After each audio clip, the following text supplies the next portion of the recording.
예, 묵상하신 말씀 잠시 나눌 생각하도록 하겠습니다. 오늘 말씀은 사도행전 9장의 말씀입니다.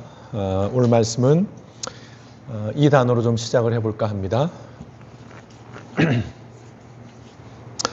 메타노이아입니다. 메타노이아. 예. 굳이 저도 잘 모르는 헬라어를 말씀드린 것은 저렇게 쓰여져 있다라는 걸 보여드리고 싶은 건데요. 헬라어입니다. 뜻은 변화를 뜻하는 메타와 그리고 생각, 정신을 뜻하는 노이아의 합성어입니다. 메타노이아.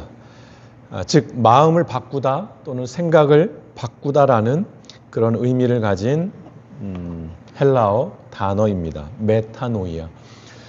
오늘 말씀은 이 단어를 계속해서 반복적으로 듣게 될 것 같습니다. 메타노이아.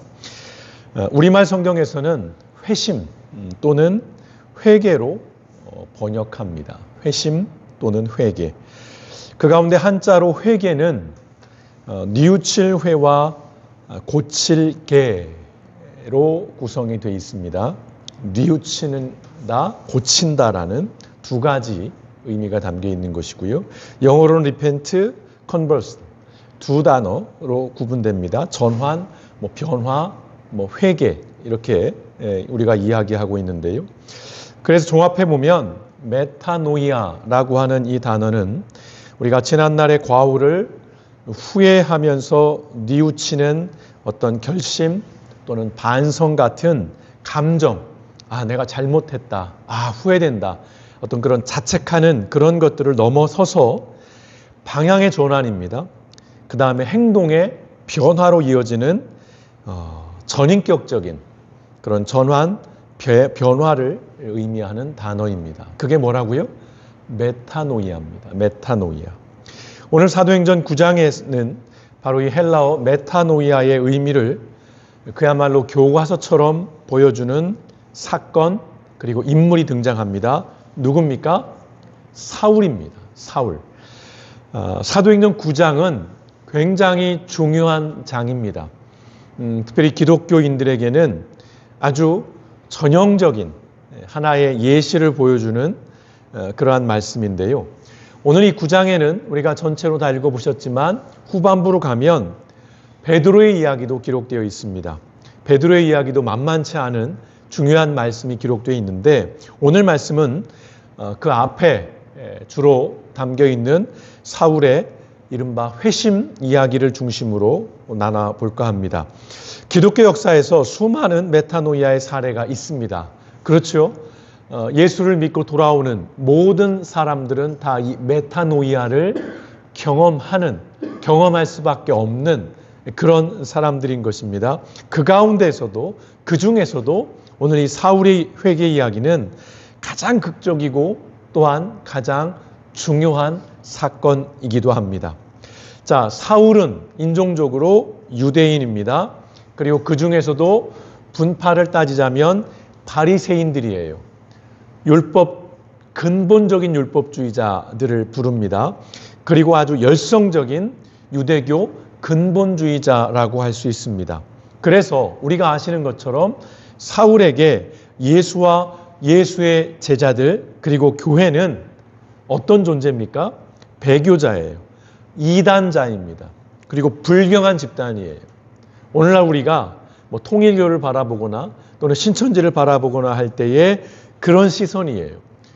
여호와의 증인 또는 무슨 JMS 이런 데를 보는 겁니다. 그야말로 택도 안 되는, 말도 안 되는 이단들인 거예요. 그냥 두고 볼 수 없는 그런 존재였던 것이지요. 그래서 사울은 자신의 그러한 신념 그리고 신앙을 적극적으로 실행에 옮깁니다.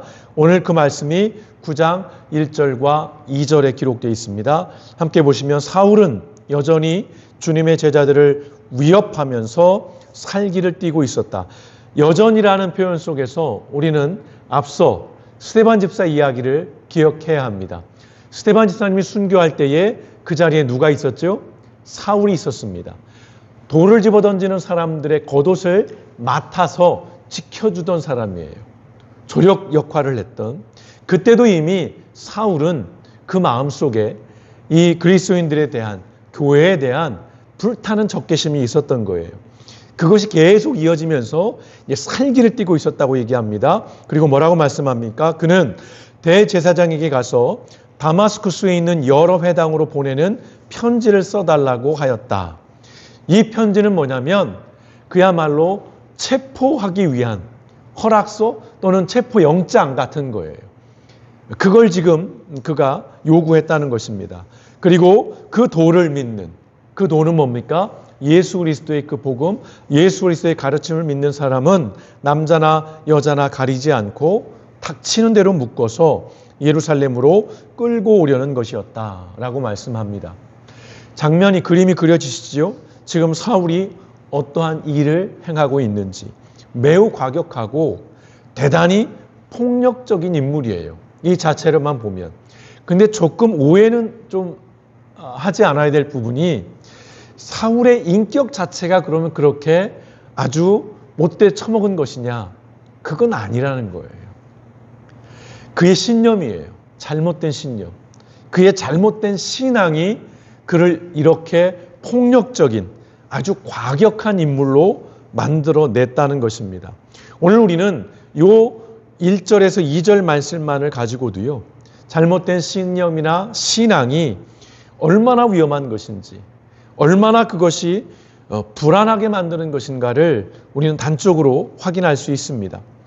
우리 인간의 쭉 긴 역사들 속에서 사실은 우리는 이것들을 기억하고 있고 배우고 있고 사실 많은 대가를 치렀습니다. 자주 말씀드리지만 히틀러 한 사람으로 인해서 온 인류가 엄청난 피해를 봤습니다. 그 한 사람의 잘못된 신념 또는 신앙이 가져온 비극인 것이지요. 유대인을 혐오하고 유대인을 청소하겠다라고 하는 그의 신념이 얼마나 많은 일들을 이뤘는가를 우리는 알고 있습니다. 뿐만 아니라 그 이후에, 그 전에도 우리는 이러한 역사를 이미 알고 있습니다. 심각한 것은 지금 또다시 이 위험하고 끔찍한 세상이 반복되고 있다는 것입니다. 연일 뉴스를 통해서 우리는 확인하고 있습니다. 특별히 미국에서 전해지는 뉴스를 보면 이제 좀 무서움마저 듭니다. 도대체 어떠한 세상이 만들어질지, 앞으로 어떠한 일들이 벌어질지, 그저 미국에서 일어난 하나의 지역적인 또는 한 나라에 국한된 이야기가 아니라 이건 이제 전 세계가 마치 1, 2차 세계대전처럼 엄청난 재앙으로, 비극으로 갈 수 있는 그러한 위험한 일을 내포하고 있다는 것입니다. 누군가를 죽이는 일이 특별히 종교적으로 정당한 일이 되고 그것이 심지어 거룩한 행위가 된다면 그 종교와 그 신앙은 당장 폐기되어야 한다는 것입니다. 스데반을 죽일 때에 그 어떠한 유대인들, 유대교 신자들도 이것이 잘못된 행위라고 생각하지 않았어요. 그들에겐 율법에 근거한 거룩하고 경건한 행위였다는 것입니다. 그래서 무서운 것이지요. 우리가 열성적인 어떤 이 종교적인 신념으로 폭력을 동원하고 학살을 자행하는 것은 사실은 어떠한 이유로도 용납될 수가 없는 것입니다. 꼭 이슬람의 이야기만은 아니에요. 기독교도 마찬가지입니다. 그 어떤 모든 종교도 마찬가지예요. 그러나 열성적인 이 유대교 신봉자였던 사울은 거침이 없습니다. 주저함이 없어요. 종교적 신념에 따른 아주 정의롭고 매우 경건한 행위를 본인은 하고 있는 거예요. 사울의 입장에선 그렇습니다. 사울의 방향은 분명하고 명확했어요. 내가 어떠한 삶을 살아야 하고 내가 무엇을 해야 하는지 그는 확실함 속에서 일들을 진행해 갔습니다. 그러나 오늘 말씀 속에 예수님께서 그 사울의 가는 길을 꺾어버리시죠. 3절과 5절의 말씀입니다. 사울이 길을 가다가 다마스쿠스에 가까이 이르렀을 때에 갑자기 하늘에서 환한 빛이 그를 비추었다. 아주 강렬한 빛이 임한 것입니다. 그는 땅에 엎드러졌다. 기세 등등해서 살기를 띠고 가던 그가 엎어집니다.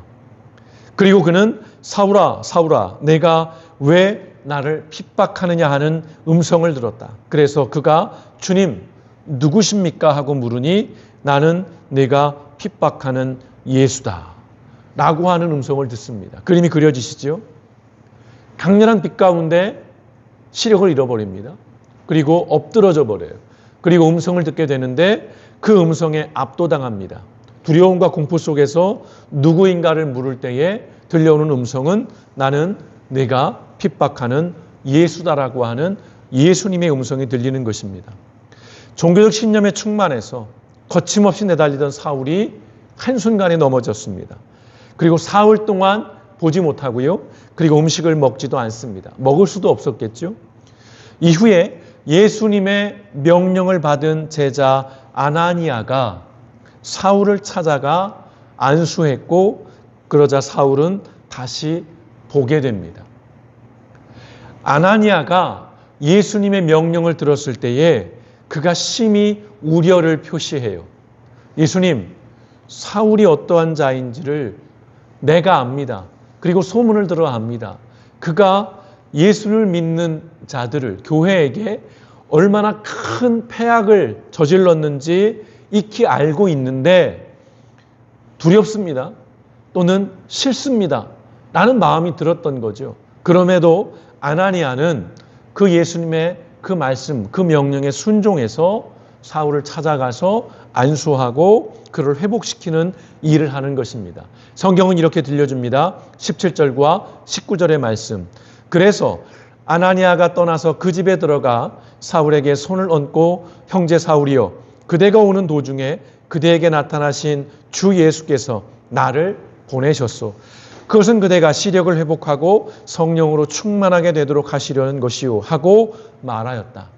곧 사울의 눈에서 비늘 같은 것이 떨어져 나가고 그는 시력을 회복하였다.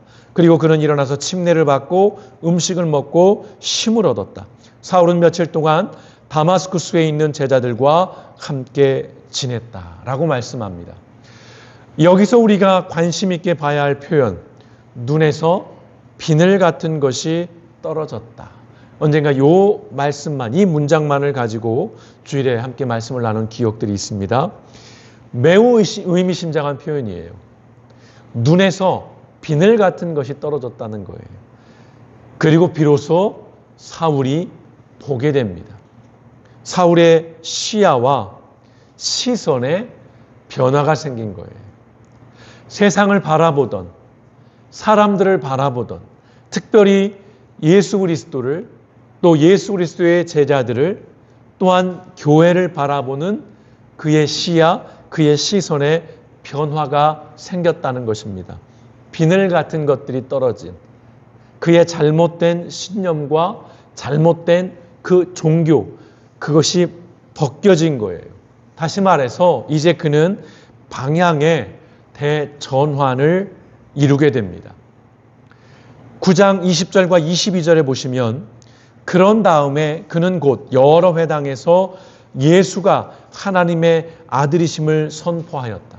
놀라운 일이에요. 비늘 같은 것들이 벗겨집니다. 그의 시야와 시선이 달라져요. 그리고 한 그의 행동은 뭡니까? 신학교 가서 공부하자. 성경을 더 배우자가 아니라 그 즉시로 회당에 가서 예수가 하나님의 아들이심을 선포한다는 거예요. 그러자 사람들이 뭐라고 반응합니까? 그 말을 듣는 사람들은 다 놀라서 말하였다. 이 사람은 예루살렘에서 예수의 이름을 부르는 이들을 마구 죽이던 바로 그 사람이 아닌가. 마구 죽이던이라는 표현이 참 독특해요. 얼마나 사울이 거침이 없었는가를 우리는 확인할 수 있습니다. 그가 여기 온 것도 그들을 잡아서 대제사장들에게로 끌고 가려는 것이 아닌가. 두려움이 있는 겁니다. 아직 믿지 못하는 거예요. 의구심이 있는 것입니다. 그러나 사울은 더욱더 능력을 얻어서 예수가 그리스도이심을 증명하면서 다마스쿠스에 있는 모든 유대인들을 당황하게 하였다라고 말씀합니다. 그렇게 기록되어 있습니다. 딱 요약하면 뭡니까? 사울이 회심한 거예요. 사울이 회개한 것입니다. 사울이 메타노이아를 경험한 것입니다. 예수 그리스도를 불신하고 부정하면서 제자들을 마구 닥치는 대로 잡아 죽이던 자가 예수의 증인이 되었다는 것입니다. 근데 이게 끝이 아니죠. 9장 23절과 25절의 말씀을 보시면 여러 날이 지나서 유대 사람들이 사울을 죽이기로 모의하였는데 이제 입장이 바뀝니다. 그들의 음모가 사울에게 알려졌다. 그들은 사울을 죽이려고 밤낮으로 모든 성문을 지키고 있었다. 그러나 그의 제자들이 밤에 사울을 광주리에 담아서 성 바깥으로 내달아 내렸다라고 말씀하고 있습니다. 죽이던 자가 이제 죽임을 당할 처지가 됩니다. 쫓던 자가 쫓기는 자가 돼버려요. 극단적인 변화예요. 정말 그야말로 하루아침에 모든 것들이 달라진 것입니다.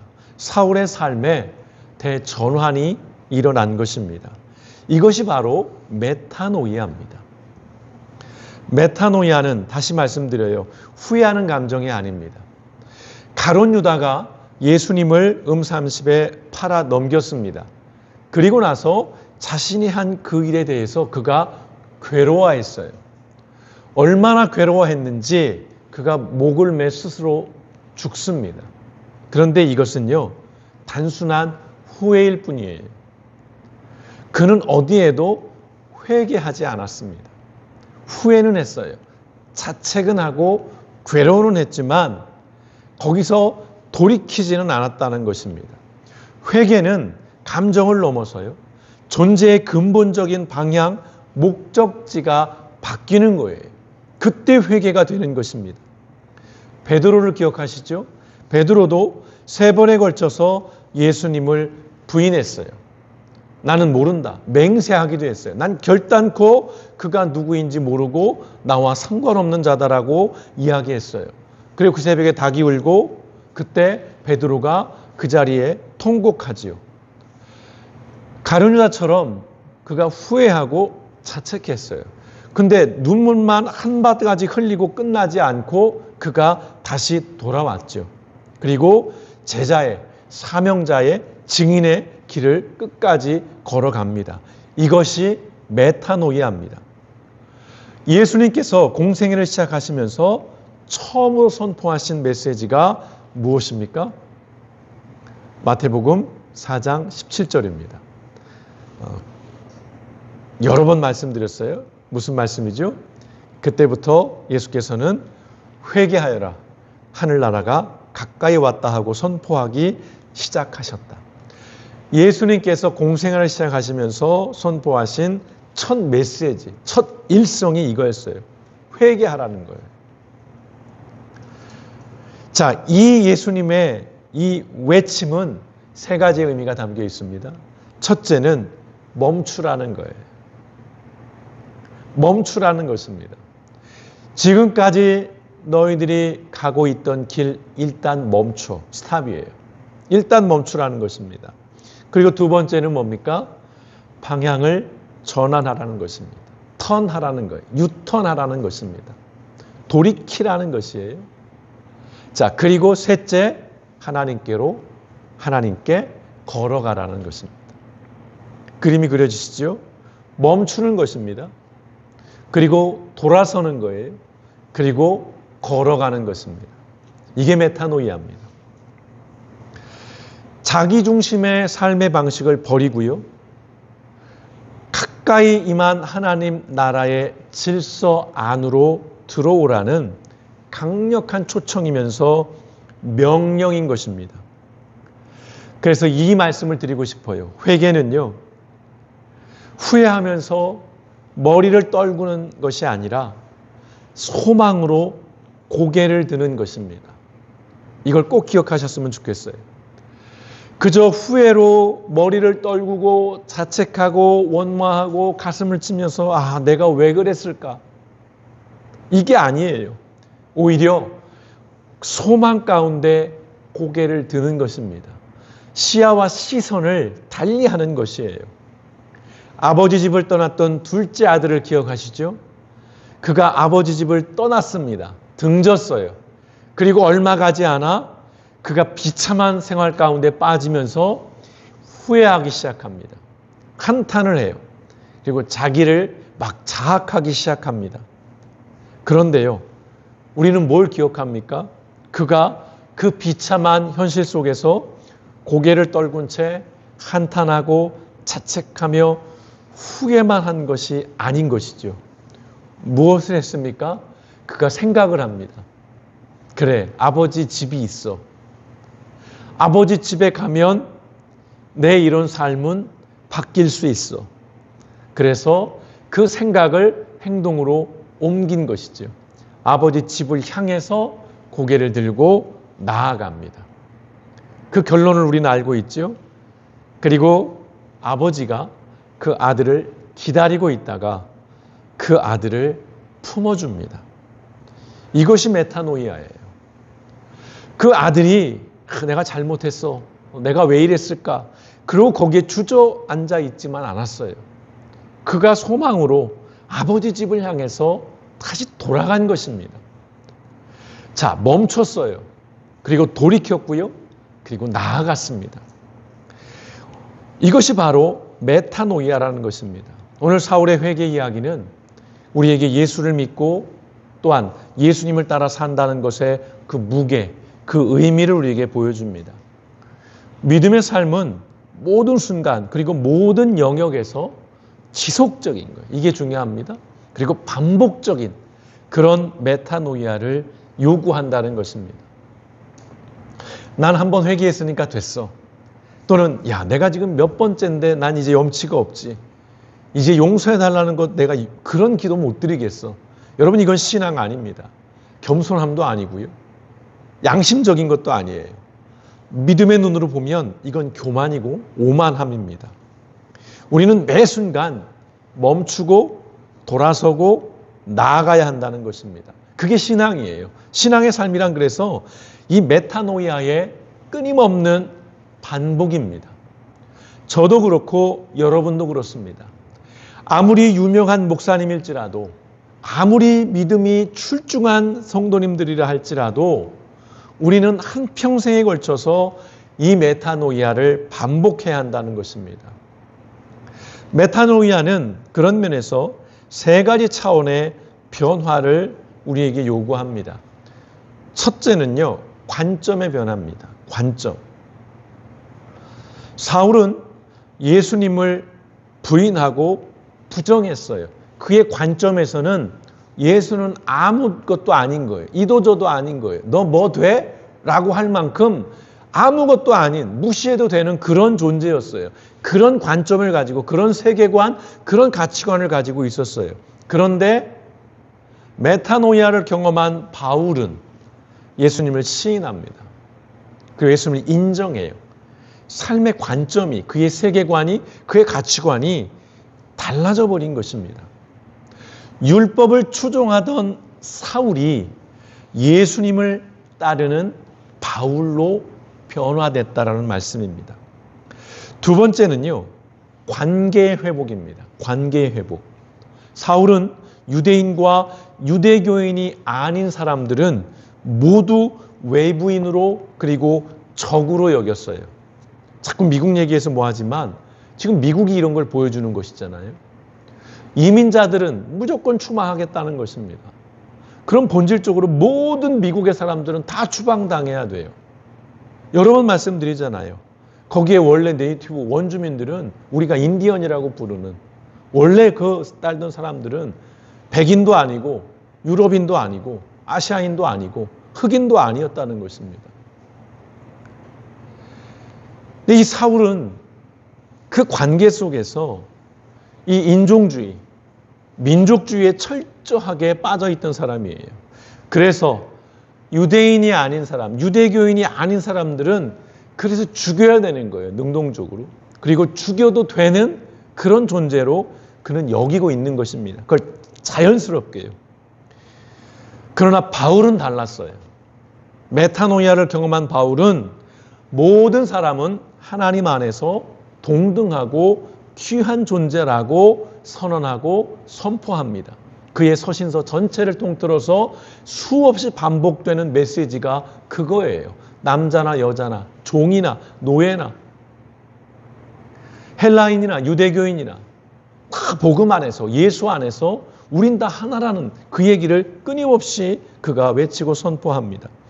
예수님과 올바른 관계를 회복하면 다른 사람과의 관계도 회복이 되는 거예요.